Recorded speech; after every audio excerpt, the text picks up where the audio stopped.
Good afternoon, Ms. Rose. Hi there. I had a math teacher. Her name was Madam Azina. I remember that just before she taught me math, I used to hate math all my life and I would barely pass. But once she began to teach me in 10th grade, I ended up taking math as my specialty, and my grades improved so much that when I gave my final exam, I got 85 out of 100. And I couldn't believe it myself. And I think the most striking quality about her was her dedication and her determination to make sure everybody really understood and loved the subject. Thank you very much. Wonderful. I really want to be like that fabulous teacher. I suspect that most of you were like me. I just walked in and almost was dropped cold in the classroom. And what I discovered was I did incorporate a lot of what I loved about my wonderful teachers, but I was also incorporating things that were traditionally presented to me, so that in all honesty, some of the stuff I was doing wasn't helpful. But it was what I knew, because it's what I had experienced in the classroom myself.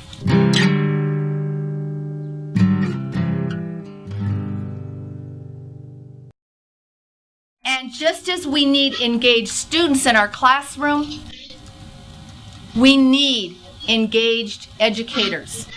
Because if we ourselves are not engaged, it's going to be impossible to engage our students. We too need to be motivated to stop teaching and instead to facilitate learning so that they can explore and discover and learn in a well-established, cooperative, peer tutoring relationship, in partnerships in which the partners help each other learn. You're going to facilitate learning rather than just opening their mouths and trying to stuff it in.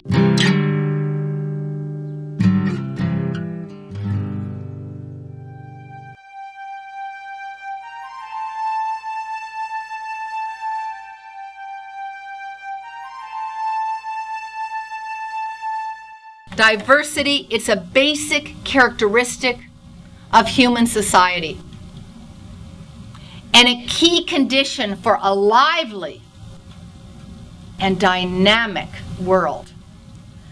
I'd like to change just one word in this quote.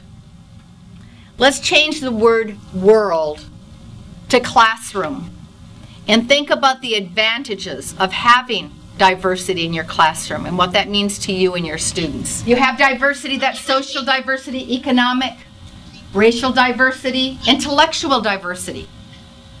Motivational, some don't want to be there, some are gung-ho about being there.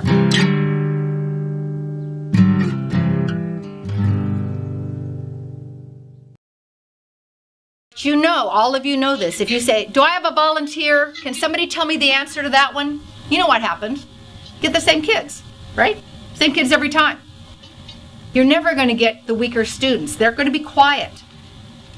And if you have a student that sits through a whole class and doesn't say a word every day, or even one day, they're very bored. They're going to disengage, and it is the number one source of discipline issues. It's not that they want to be bad, it's that they're just not engaged.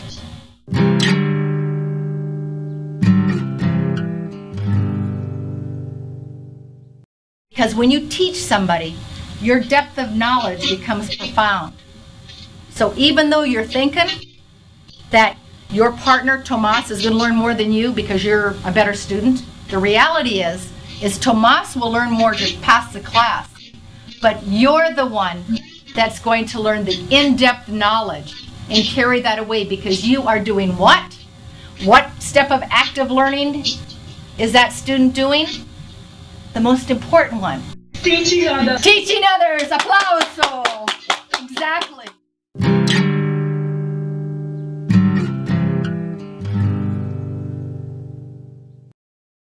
I no longer walk into a room and ask students questions right away.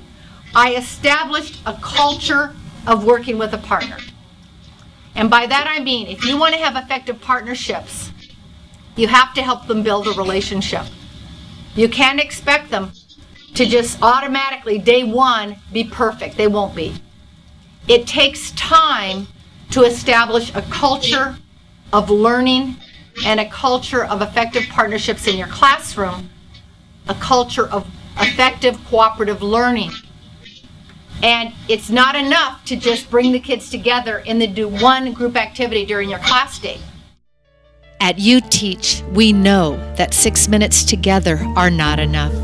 Instead, join us via distance learning, on-site, or right here in Austin.